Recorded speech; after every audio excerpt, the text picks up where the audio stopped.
Fortress or refuge? Canada prepares for asylum surge amid Trump's immigration crackdown.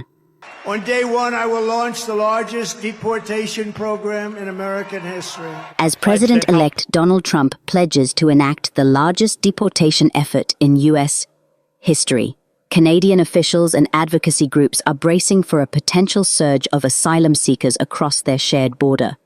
Canada's Royal Canadian Mounted Police, RCMP, along with migrant aid organizations, are on high alert as they anticipate an influx of migrants fleeing what they expect will be increasingly inhospitable conditions in the U.S.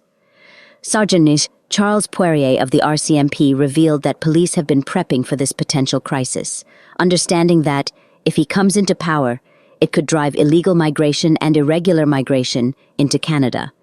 With high numbers of asylum seekers likely attempting to cross, the RCMP is preparing for a worst-case scenario in which the vast border becomes a daily entry point, stretching their resources thin.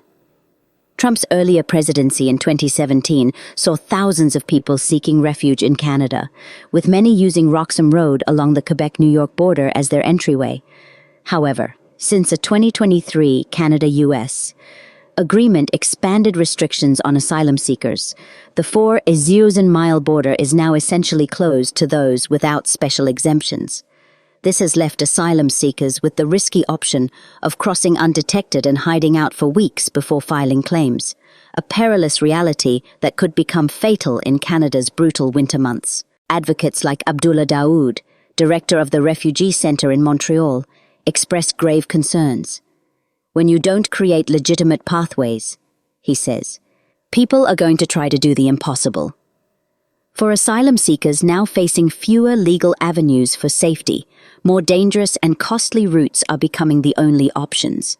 Smugglers, too, have seized on this desperation, reportedly charging higher fees to bring people across the border through covert and perilous means. Already, Canada's immigration system is under strain. Refugee claims reached a historic high in July, with nearly 20,000 people filing claims, and an overwhelming 250,000 cases currently pending. Although Canada has reduced its intake of permanent and temporary immigrants, the government has limited control over how many asylum seekers arrive at its borders. Organizations like Toronto's FCJ Refugee Centre are struggling to support the rising number of new arrivals and expect a significant uptick in demand as winter approaches.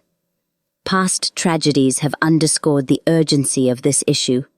In 2022, a family of 4 froze to death near Emerson, Manitoba, attempting a border crossing in frigid conditions. With winter already looming, refugee advocates warn that even more lives could be at risk. Facing the likelihood of a new surge, immigration experts argue that Canada must fortify its asylum system to ensure safe and humane conditions for those arriving. Daoud urges that now is the time to bolster Canada's infrastructure, not just at the border, but throughout the asylum process, to prevent political backlash and improve readiness. Yet, with few details on the government's contingency plans, advocates worry that Canada's response could once again be marred by bureaucratic delays and partisan debates. In response, Immigration Minister Mark Miller has maintained that Canada has a plan for an asylum seeker influx, though details remain under wraps. While Miller emphasizes that the government's approach will prioritize Canada's interests, the question remains: is Canada truly prepared for what may come? As Trump's return signals tougher times for migrants in the U.S., Canada must confront its own responsibility to either stand as a refuge or reinforce its borders, a decision that may shape the lives of thousands in the months to come. This is Freedom Square News. Thank you for watching. Don't forget to like, subscribe, and hit the notification bell so you never miss an update. See you next time. Freedom Square.